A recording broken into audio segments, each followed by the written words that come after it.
নমস্কার বন্ধুরা, আমি বৈশাখী। আমার চ্যানেলে সকলকে স্বাগত। বন্ধুরা, আজ আমি অনেক পুরনো দিনের একটা রান্না আপনাদের সাথে শেয়ার করছি। এই রান্নাটা মা ঠাকুমাদের আমলের রান্না। আমি আমার ঠাকুমার কাছ থেকে এই রান্নাটা শিখেছিলাম। তো চলুন রান্নাটা কিভাবে করতে হয় আপনাদের দেখিয়ে দিই। প্রথমে দেখুন বন্ধুরা, আমি ঝিঙা নিয়েছি। ঝিঙাটা গোল গোল করে কেটে নিয়েছি। আর নিয়েছি মুগের ডাল। মুগের ডালটা বন্ধুরা 1 ঘন্টা মতো আমি ভিজিয়ে রেখেছিলাম।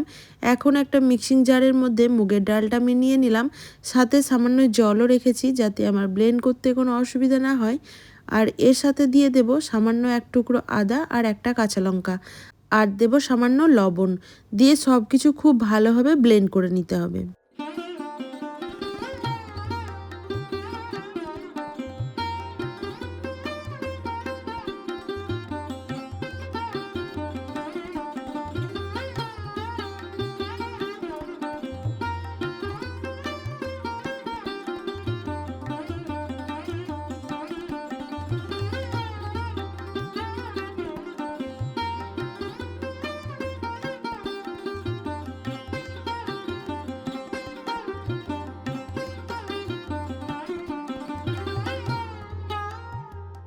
আর এই ডালের পেস্টটা যেন খুবই স্মুথ হয়।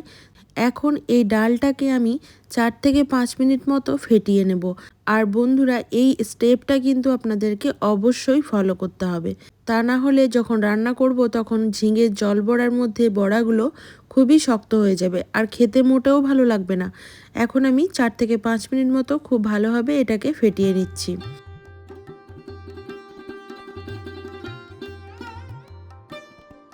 এখন দেখুন ওই মিক্সির জারের মধ্যেই আমি নিয়ে নিলাম কয়েক টুকরো নারকেল কুচি। আর দিয়ে দেব 1 চামচ মতো সর্ষে। আমি এখানে 2 রকম সর্ষেই ব্যবহার করেছি। সর্ষেটা আমি একটু জলে ভিজিয়ে রেখেছিলাম যাতে ব্লেন্ড করতে কোনো অসুবিধা না হয়। আর দিয়ে দেব একটা কাঁচা লঙ্কা আর সামান্য লবণ। তাহলে সর্ষেটা একটুও তেতো হবে না। আমার বাড়িতে ছোট বাচ্চা আছে, তাই ঝালটা আমি একটু কম ব্যবহার করছি।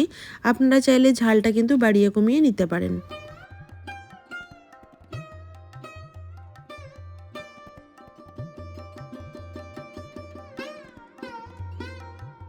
এবার দেখুন একটা কড়াই খুব ভালোভাবে গরম করে নিয়েছি। তাতে দিয়ে দিলাম 3 চামচ মতো সরিষার তেল আর দিয়ে দেবো সামান্য একটু কালো জিরে ফোড়ন হিসাবে। এবার যে ঝিঙেগুলো আমি গোল গোল করে কেটে রেখেছিলাম সেই ঝিঙেগুলো এর তেলের মধ্যে দিয়ে 2 থেকে 3 মিনিট মতো এমনি নাড়াচাড়া করে নেব। তারপর এতে আমি নুন আর হলুদ অ্যাড করব। প্রথমেই যদি আমি লবণটা দিয়ে দিই তাহলে ঝিঙে থেকে জল বেরিয়ে যাবে আর ঝিঙেটা কিন্তু ভালোভাবে ভাজা হবে না।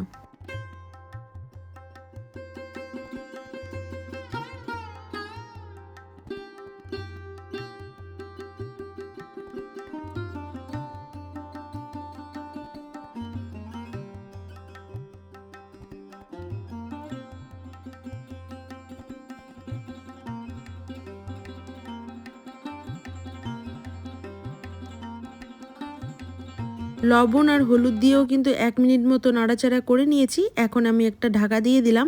তো দেখুন ঝিঙে থেকে কত জল বেরিয়ে এসেছে। এখন আমি যে ডালটা ফেটিয়ে রেখেছি সেই ডালটা একটু একটু করে বড়া হিসাবে আমি এতে ব্যবহার করব।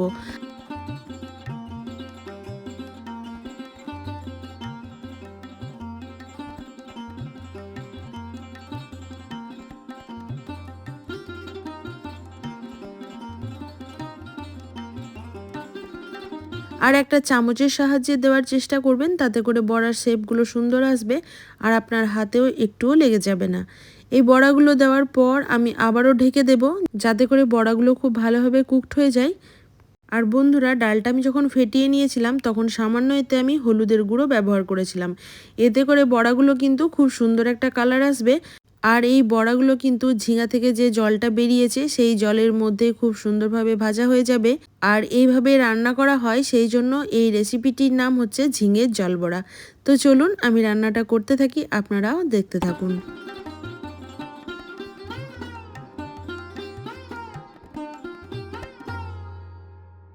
আমি 2 মিনিট মতো ঢাকা চাপা দিয়ে রেখেছিলাম। এখন দেখেই বুঝতে পারছেন বড়াগুলো কিন্তু খুব সুন্দরভাবে সেট হয়ে গেছে।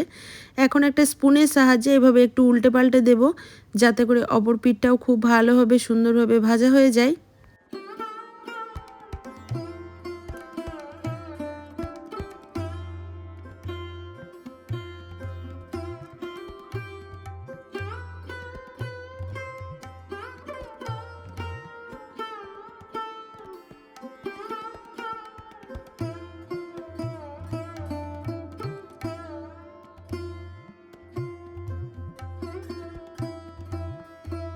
এবার সমস্ত বড়াগুলো ঝিঙার সাথে খুব ভালোভাবে একবার মিশিয়ে নিতে হবে। তারপর আমি যে মশলাটা তৈরি করে রাখলাম নারকেল আর সর্ষে দিয়ে, সেই মশলাটা এখানে আমি ব্যবহার করব।